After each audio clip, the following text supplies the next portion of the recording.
Hello guys! Ito nga pala yung mga jacket collection ko. Half jacket ito. Freehand ko ito. Ibig sabihin, wala akong pinaggayahan na tutorial. I think ito yung first jacket na ginawa ko. Yan, napakasimple lang yan. Saktong-sakto ko yan noon kasi maliit ako noon. Pero nung malaki na ako, ganyan na. Nabanat na. Sakto yan sa malamig na panahon.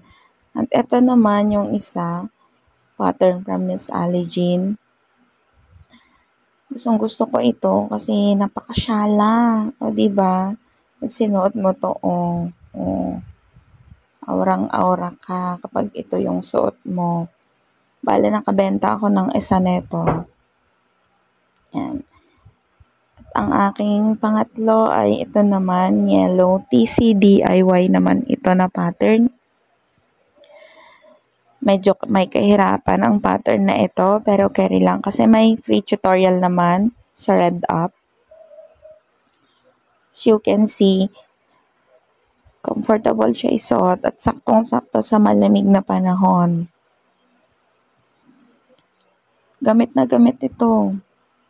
Lalo na kapag umuulan, sinusuot ko to. Ito naman ang aking Taylor Swift.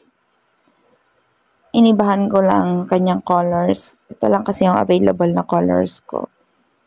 Hindi ko pa ito nasusuot na pang-aura. Kasi medyo mahirap siyang isuot. Tapos wala pa akong boots na babagay dito.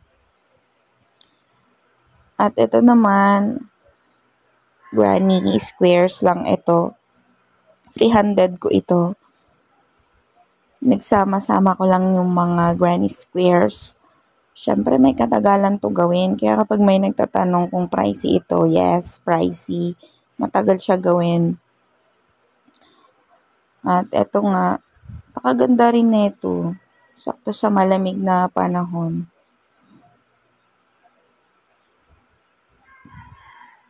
At syempre, hindi naman patatalo yung ating Squid Game na jacket. Oh, ayan. Saktong-sakto ngayon sa season 2 na Squid Game. Ay, pre-nomote. Pre-nomote ko na siya. Ito yung Squid Game. Susunod gagawa tayo ng color pink. Pang soldier. At ito naman, nakuha ko somewhere yung pattern. Madali lang din ito. Monaco yung ginamit ko dito. Monaco 3 ply yata na single pull lang. Yun lang guys.